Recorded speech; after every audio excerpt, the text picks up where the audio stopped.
The New Triumvirate by Conway Fitzgerald. Chapter 8. It seemed, with every minute that passed, the pain grew in intensity. Masek could not sleep.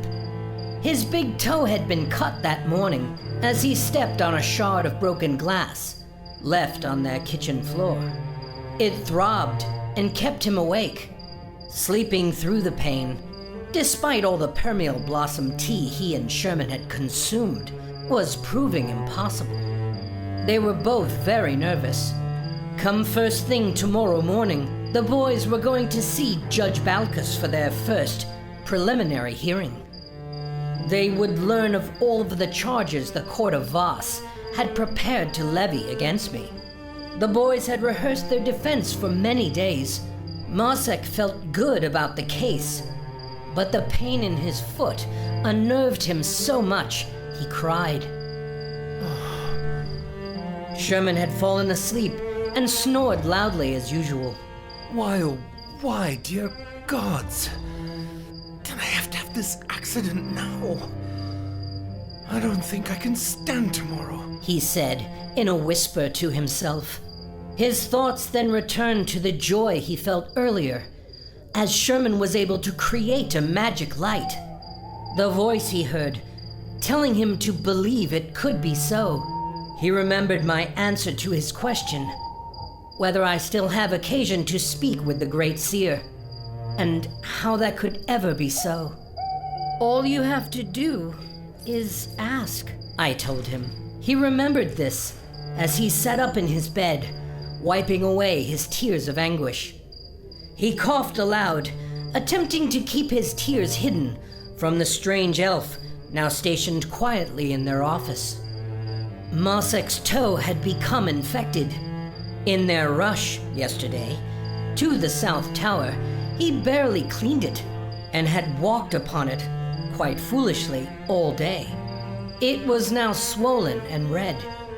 The pain had become unbearable. Great Seer, how does the blessed hand of the All-Father pass down to mortal man? How can I? How do I? As Masek prayed, his spine began to tingle.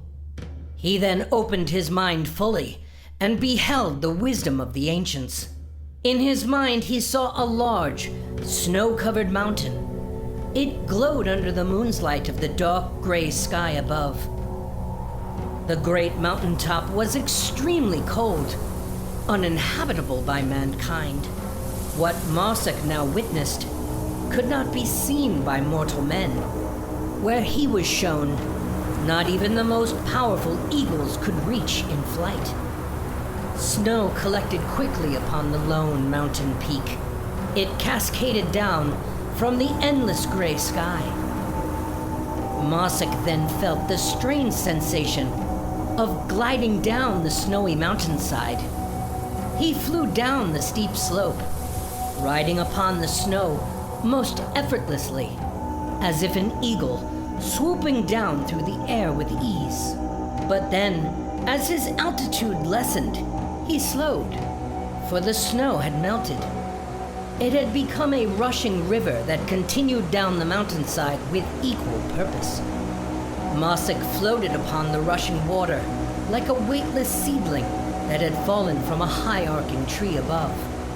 He bobbed through the violent rapids, escaping the jagged rocks that awaited him downstream, like a fly whisking through the sharp teeth of an enormous dragon. Then, at long last, Masek reached a large, quiet lake. He floated upon the water to the lake's center. From there, he beheld all of the world's many wild creatures waiting beside it. They had gathered near the still lake to drink, to gather the sustenance that was promised from on high. Masek was talented with vision. It was he who, despite the dusk light, could see the smoke emanating from my chimney, hidden among the thick vines. It was he who had faith in the path, and he who had seen the way forward. He understood this vision.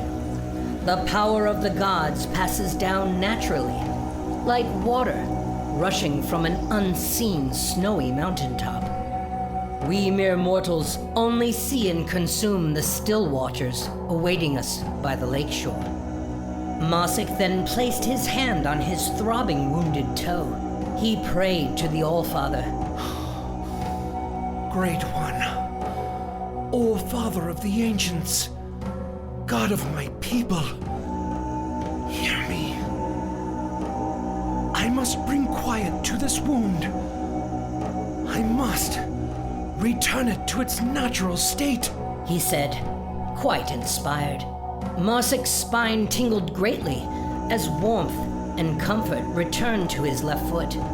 He looked down to see his wound had disappeared completely. He then leaned back and rested into his warm bed and fell right to sleep. In the morning, he awoke to find Sherman already rehearsing his arguments. Marcek sat up in his bed and looked over to his best friend. Oh, good morning, Sherman said, smiling. How's your foot? He asked. Masek had not thought of it until Sherman asked. He then pulled his foot out of his bed covers, thinking perhaps he had dreamt the entirety of his healing miracle. But the toe was indeed completely healed. There was no scar, not even a sign that such a cut had ever taken place. It's good, he said, smiling, leaping to his feet. What's for breakfast? I don't know, Sherman answered. Our new friend, Brunarian, is cooking something, he said with a smirk. The something the Wood Elf Ranger had prepared was quite foreign to them. It was a hot cereal, a mix of roots, berries, and nuts from the Iardet. It was Brunarian's staple food. It was a little rich for the boys' taste. To the elf's dismay, the boys buried the taste in honey. After breakfast, Brunarian escorted them by carriage to the courthouse. The boys exited the carriage nervously, attempting to take stock of their many documents and prepared notes. Where shall we meet you? I mean, are you our ride home? Sherman asked, as Brunarian slammed shut the carriage door abruptly. The horses were then prompted to move quickly after, as they were holding up the anxious court traffic. Brunarian was wise not to attract any undue attention. The boys were nervous, but confident.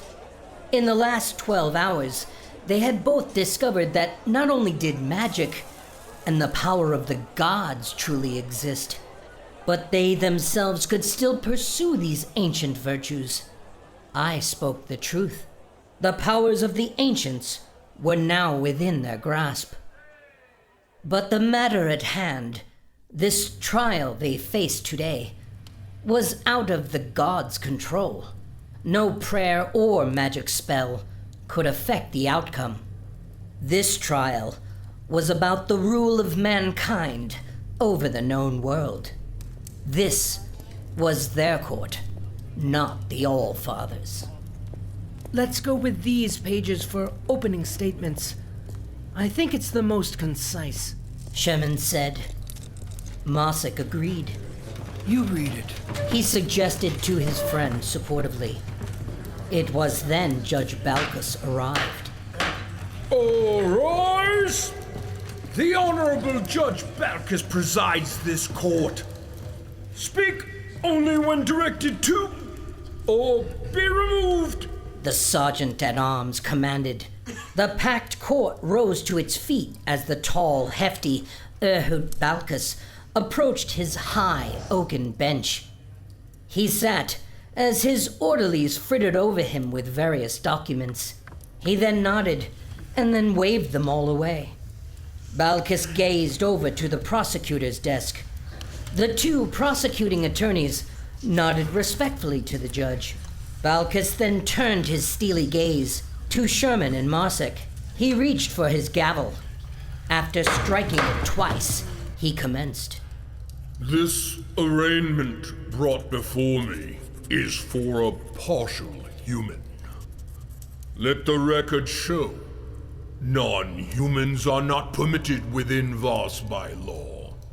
This case is tainted by the prejudice of that guilt. Balcus said, in a deep, authoritative tone. The boys were unschooled and did not understand this legal language. They thought it meant something bad for them, so they attempted to protest. But the prosecution had already begun to dispute the judge's finding themselves. Her infiltration of our city was willful, Your Honor.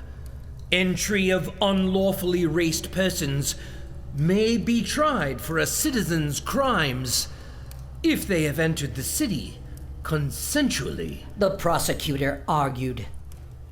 Balcus nodded. She may be tried for these crimes because she was captured committing them within our city limits, the prosecutor added. That is so. However, you allege to have pursued this non-human prior to these events for many years, and with great zeal. This muddies the waters, Humphrey. Balcus knew what he would do today. He was not open to anyone's persuasion, just as Judge Eastwind had warned. He was simply acting out in a show of pious jurisprudence. His rulings would be documented, so everything had to appear legal. Sherman attempted to intervene. May I speak for the accused, Your Honor? He asked. Balcus turned to him quickly, with an angry look of contempt. No, you may not. You will be silent. He wailed on his gavel repeatedly as he spoke. This is a Vosse High Court room. I am the judge. I will guide these proceedings. Do you understand? He asked angrily. Yes, Your Honor, Sherman answered meekly. Good. Then be seated and be silent. Balcus commanded, wailing on his gavel again. The arraignment shall proceed. Bring out the accused. The judge commanded. The boys were then shocked to see me, brought out in chains and bindings before the court at large. The gathered witnesses gasped as they finally laid eyes on the halvish-elf brigand they had all heard so much about. My eyes were covered with a blindfold, and my chains were reinforced with ever more humming darkstone. Your Honor, we were not told there would be an arraignment today. This was only to be a preliminary hearing, disputed Masek. Be silent! The judge wailed on his gavel once again. Last warning. Or do you prefer to be removed now? Balcus demanded. No, Your Honor, Masek said. Then be seated and be silent. Balcus reminded him. The boys returned to their seats, uncertain what they could do. Balcus then had my blindfold removed. It was then I first beheld the huge, ugly man. His long gray hairs grew from his brows, ears, and nose in an equally unkempt manner.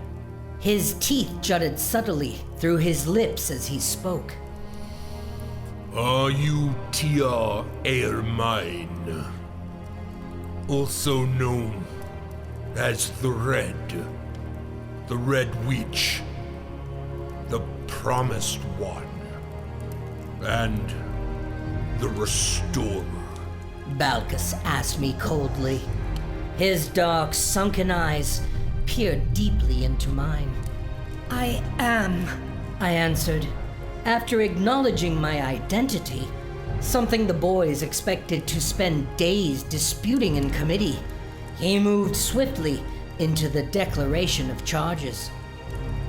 You stand here today accused of sedition and conspiracy against Vosse, murder of its police and citizens, infiltration of Castle Vosse with intent to steal government property, impersonation of human beings within Vosse borders, and conspiracy to commit organized crimes with the lowliest of races and the most nefarious of criminals. The list of them all here is quite laborious. Balcus excused his decision not to read them all. He then refocused on me. And not least of which among these charges, leadership and willful participation in the Elvish Rebellion, causing war with Vosse for the road to Harder, bringing years of carnage and hardship to all the western lands. How do you plead? Balcus asked. Sherman and Marcek watched helplessly as I kept my head away from them, looking only at Judge Balcus. His breathing was all that could be heard in the courtroom before I gave him my answer. Guilty, I said. I could hear Sherman and Masek raising their voices again within the chorus of the rest of the shocked courtroom. I could hear them yelling in protest as they were then forcibly removed over Balcus's gavel strikes. The entire courtroom was emptied soon after, leaving only the government, its prosecution, and me. Let the record show the accused has admitted to these crimes. She has pled guilty to them all, without contest, Balcus said.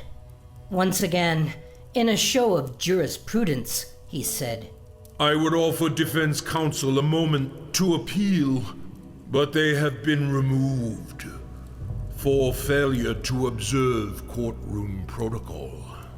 The judge's assistant snickered, as did the two prosecutors. Tia Aermine, do you understand the serious nature of these crimes and the punishment they may bring you? The judge asked, ominously. I do, Your Honor, I said. I'm curious. Balcus said, breathing in deeply, victoriously. Why do you offer this guilty plea, knowing it will cost you your life? He asked. Why not just continue to lie? Continue to hide? He asked, with great disdain. Because it's the truth, I said. I couldn't help but tear up as I made my peace with the many spurious shadows I've hidden from sight within my very long life. I knew the boys would be disappointed, but I really didn't want to draw it out like they did. I was so tired. The dark stones weighted upon my spirit and dimmed all my hopes. I just wanted it all to end. We shall commence a sentencing hearing 7 days from now.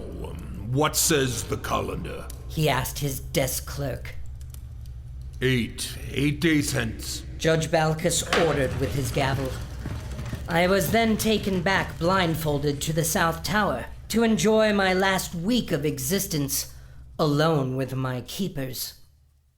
The boys were dragged out of the courthouse, kicking and screaming, all the way down to the large outer marble steps. Unhand me! I'll have your name and press charges for this, Sherman threatened. I'll toss you down these stairs if you don't shut up. The court's armored sergeant threatened back. That won't be necessary. Thank you, officer, said Brunarian assuredly, as he escorted the boys himself down the marble steps. The two were rushed into a waiting carriage, which then whisked them away hurriedly. Brunarian looked out the rear window of the carriage to see if they were being followed. Sherman looked to Marcek. What just happened? Sherman asked, near tears. I don't know, brother. I don't know. Masek frowned. I take it things didn't go so well. Brunarian asked, almost jokingly. Though it was apparent he was already aware of what happened. News traveled fast in Vosse, particularly with the aid of the Whispering Wood. Soon after, the boys noticed they were no longer on their normal way home. They were speeding down the south road and then out of town, towards the central plain. Where are we going? Sherman asked. We need to get you two out of town, The elven ranger responded. Absolutely not, Sherman retorted. It is imperative that we return to the office immediately. We have to write an appeal at once. Your flight from town is just for show. We want Mist's people to hear you finally fled. But not to worry. We'll return later. Right now, we have some business to attend to, Brunarian said. Business? What business? Where are you taking us? Sherman is right. We need to return to our office right away. There is no time to waste. Oh, you mean that place where you've left a small fortune, enticing every cutthroat in town? Back there, you two got your swords handy and sharpened, I assume? He asked sternly. Neither could retort. You can't hold that kind of treasure in Vosse outside of a vault and expect it to be safe. Brunarian offered wisely. Lassiter didn't know any better, but I do. He said assuredly. Water always runs downhill. If there is even such a rumor of money to be had, they will know and come for it, the elf said. Masek then thought of his healing vision the night previous, of the snow-capped mountain, which fed the waters that ran downhill. Very well. I understand, Masek said, reassuring Sherman with a nod. The two were then taken out to Careth Downs, an area famous for its horse breeding farms and racetrack. It was where all the local jousts were held. Careth Downs was located in the hills of the Central Plain, about a dozen miles to the southwest of Vosse. This village was home to a very famous horse breeding family. Many of the best war horses of the Vosse cavalry had been bred there. But why buy horses? Asked Sherman incredulously. We have no use for them. And the cost to feed and house them. Futures. Horse futures is what I said. The elf retorted. He explained that it was possible to pay cash money now for horses that would be bred and raised and primed for delivery in 5 years. I can contract 60 healthy horse in 5 years for that price. Minus commissions and costs, of course. the human horse trader countered, looking over the hefty pile of treasure. Liquidating some of this loot will take me some time. He continued to negotiate, though Brunarian was already sold. Done. The elf with the shorn ears committed them to the deal. Brunarian urged the boys to sign their names to the deed of sale. It was they who could claim the horses, not the elvish ranger. Brunarian explained that because Careth Downs was outside of Vosse rule, to claim these expensive horses would require proper authorization from the local magistrate and witnesses. This deed could not simply be stolen and then later redeemed. It was the perfect way to hide money and keep it free from the reach of Vosse's many villains. Brunarian was an experienced ranger. He knew the ins and outs of the sprawling human landscape quite well. Perhaps, He suggested. 5 years from now, those horses will be even more valuable. Or might come in quite handy. The three were then led by the stable master to see the prime stud horse. It was a brilliant brown sire, majestic and powerful. It stomped and huffed rebelliously as it was drawn from its stable near the exposition track. The track was currently occupied by some of the best young riders of the county. Lewin of Torst was what many considered its very best. He was handsome, young, and strong, an outstanding rider and jouster. He had many other young male friends and fellow riders who, out of personal admiration and sheer boredom, would likely follow Lewin to the gates of hell for sport.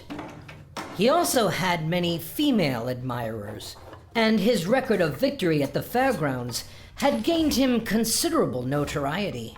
Today, he and his friends were busy impressing their female visitors, in the hopes they would be game for additional private rides afterwards, into the woods beyond. Among his admirers was a female debutante from Vosse. She recognized Sherman and Marcek and convinced Lewin that it was they whom the stable master was negotiating. Lewin couldn't help himself. He held the legend of Dan Tenuviel in the highest idolatry. He rode over, with his friends in tow, to meet them. Hello there. He waved to the boys and Brunerian. Curtis. He acknowledged the stable master. Good day, Master Lewin. The stable master responded. Brunerian looked upon him with suspicion. What's your business here, friend? He asked. Begging your pardons, good sirs, but one amongst my party tells me you two are the young scribes from Vosse, from the church of the great seer.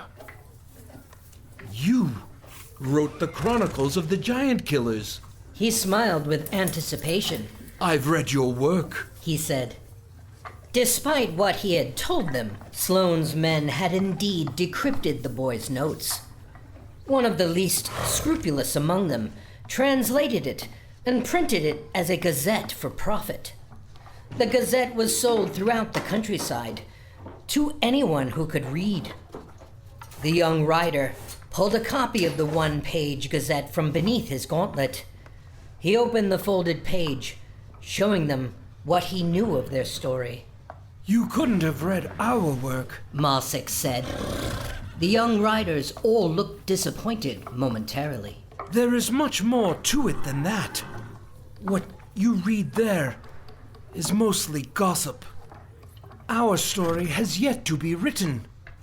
It was stolen from us by those cretins who run Vosse, he declared boldly. Then, is it true? Lewin asked with a greater smile. The story of the elf from the woods, she who knew the old order, and Dan Tenuviel? He asked again. Of course it's true.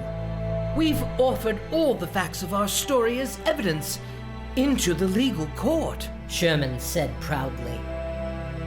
So your client, this one they call the Red, she actually knew Dan Tenuviel and the Great Seer? She was a member of the Old Order? The young rider asked again. Yeah. What of it? Asked Brunerian suspiciously. The young rider then dismounted from his horse. His light show armor glistened in the sun as he approached. He pulled out his sword, then pointed it down before him, and then knelt before the boys in the cold, muddy ground. Good sirs, faithful servants of the Old Order, allow my sword to defend you to the last in this cause, he said boldly. For any man chosen by the gods to be that close to the Old Order must be worthy of it. He reached out his free hand towards Masek. The confused young scribes watched as several other riders came off their horses to kneel alongside Lewin in his pledge of service. Masek took Lewin's hand in approval. He then turned to Brunerian with a smirk. Let us head home then. Our swords are sharpened and ready, he quipped. The 4 young knights then dismissed their disappointed female visitors, sending them back home abruptly. They then followed the boys' carriage back to Vosse. Their enlarged entourage was held at the outer gate for a while, as the guards were instructed to notify Sloan if their carriage should return. They certainly weren't expecting them to come back, especially with an armed escort. Yet soon after, they were all allowed in and made their way back to their home office without incident. Masek was going to show Lewin and his men to the small back garden behind the house, but Brunerian led them further, to a vacant lot behind that fence, which had been partially removed. There were already several other tents set up, and a small village of people making camp in the large yard there. I purchased this lot for friends and visitors. They can't all stay inside, Brunerian said, pointing to their small office. Find a spot, Sir Lewin. Do you men have a tent? He asked. Of course. We are men of the quest, the young knight said confidently. Though they did not have their squires with them, so it took a while for the 4 young knights to get their camp pitched properly. During that time, Sherman, Marcek, and Brunerian re-entered their office. Who are all those people? Sherman asked. This is just the beginning, the elf ranger promised. Word has reached far and wide.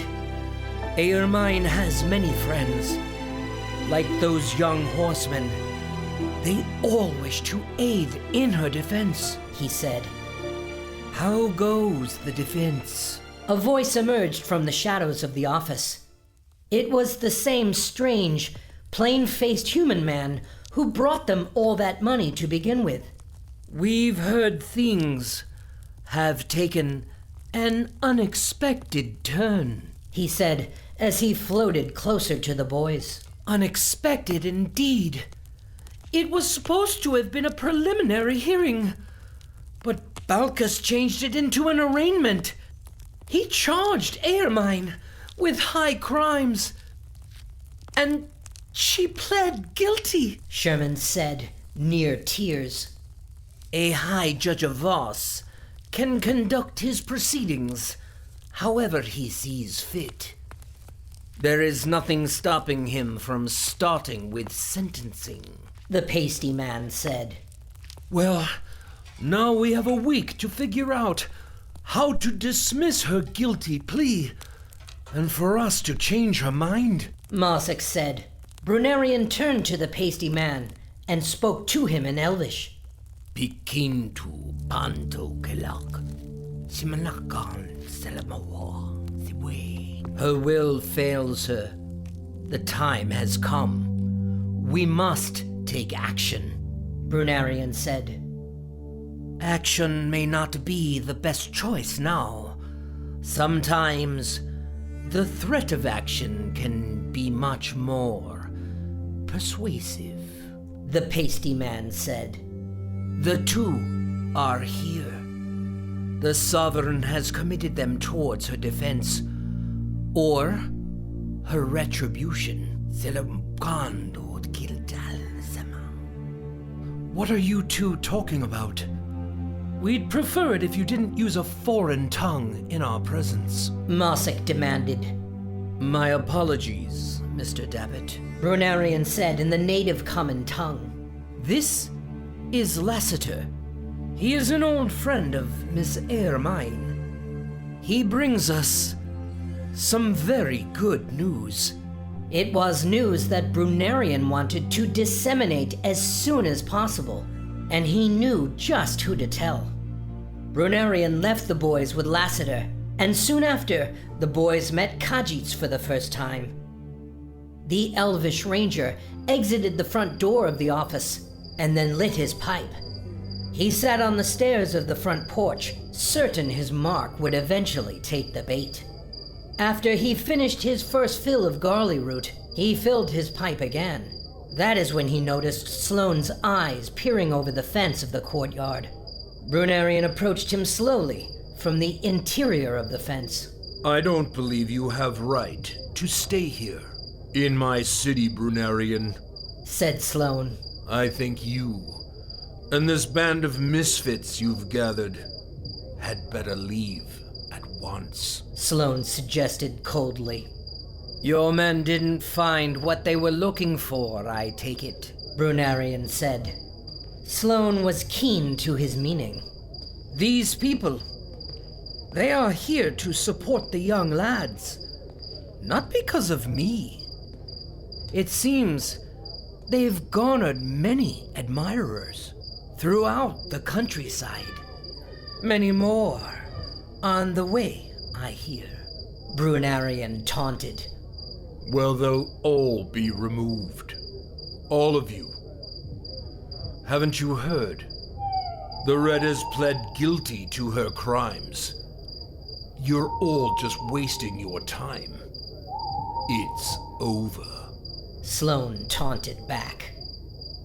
Is it? Brunarian asked, quite dubious. Fortunately for you, my old friend, she lives still. For the two are here as well, he said coldly. They've promised retribution for all responsible if she dies. Certainly, I'm thinking, that would include you. Sloane's expression changed, like he had seen a ghost. Sloan knew of the two. They were more than legends to him, for he had encountered them once before, though he was not their mark. The two were Grey Elf agents, deadly messengers of Patharam Zet. He was still the sovereign of the Grey Elf kingdom called the Mirdet Chenu.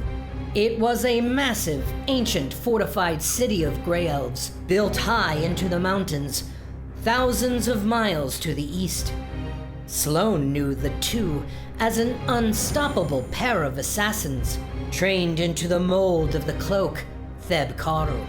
They were masters of steel, stealth, and magic. Once ordered by the Sovereign to bring vengeance, there was no way to stop them. Sooner or later, they would come for their blood debt. They were not beat on tout as Theb was, but they had learned much about his life and his deadly effectiveness, mixing magic, martial skill, and stealth. That began a school of their own, with the Sovereign as its sole benefactor. There could be hundreds of them out there now. Yet Brunarian knew it would be enough of a threat to simply mention the presence of Trumaine and Balandir, known to the humans of the West as the Two. No one had ever survived an encounter if chosen for assassination. Are you sure you have what it will take to close down this office? Brunarian asked again. Sloan did not answer. He simply turned back deliberately towards his posse. He gave them a sign to withdraw, so they did. Sloan then returned hastily to Mist's palace. Sloan's men were taken aback by their leader's sudden withdrawal. The Regian Ranger could not be swayed to halt his path back to Mist, even to explain to his most trusted followers what he had just learned. Sloan embraced no distractions until he reached Mist at his private quarters. Mist was with some of his friends and adjutants, trying on different outfits. He was asking for their help to decide which clothes to wear to my execution. There were several garments strewn onto the floor. What about this? His entourage shared their opinions in hems and haws. What do you think, Sloan? Does this say, "Time to die, wench"? His small gathered group burst into laughter. Well, this one, it shines in blood red. Sloan did not respond. His expression was stoic. Too much, you think? Mist asked again. Governor Mist, we need to speak now. It is a matter of utmost urgency. Sloan said directly to him, hinting the room should be cleared. Mist dropped his garment dismissively and reached back to the rack. Ogre's balls, what is it now? He asked. Sloan stared at him and did not speak further. Mist knew it couldn't wait. Can you all come back later? It appears I have business to attend to. The small gathered crowd shared their disappointment. They moaned and hawed as they were escorted out of his chambers. No, you all know. No one is more serious than our friend here, Captain Sloan. Mist assured them as he shooed the last from his chambers. The guards shut the double doors behind them, and then Mist returned to his messy living area, reaching for his wine glass. So, what is it? He asked his most trusted agent. You must release the red. Sloan answered. Mist looked at him and his expressionless glance. He swallowed, smiled, and then burst into laughter. He then pointed his finger at Sloan. That's funny. He said, taking another slug of his wine. I've heard of your sense of humor from my adjutants, though you've never... I am not making jest. There are 2 agents from the east within our castle walls. Powerful agents. They have been sent here by the elvish sovereign named Zet. If she dies, they will come for us and kill us. I cannot protect you from them. He said solemnly. Oh, another elvish king? Mist said dismissively. I thought we'd just bagged the last remnants of their royal line. He said with contempt. How is it that these agents are only 2, but strike such fear into you? I am surprised, Captain Sloan. Perhaps my faith in your abilities was unfounded. Return her to Zet. Get her out of here. Make it a condition of her release, never to return here again. It is the wisest move. I will not negotiate her release. Mist yelled. His smile had left his face completely. How could you have lost your nerve so? You claim to be the best man of the West. I've given you every latitude to pursue justice in these lands.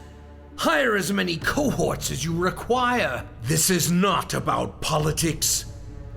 It's about powers you don't understand. Sloan attempted to convince him, but Mist would have none of it. Powers. I don't understand. He said dismissively. If you wish, you can retire your post, my dear captain. But as for me, I will not be swayed. That witch, that treacherous whore, attempted to take down my grandfather's house and install her collection of foreigners in our stead, calling themselves the new Triumvirate.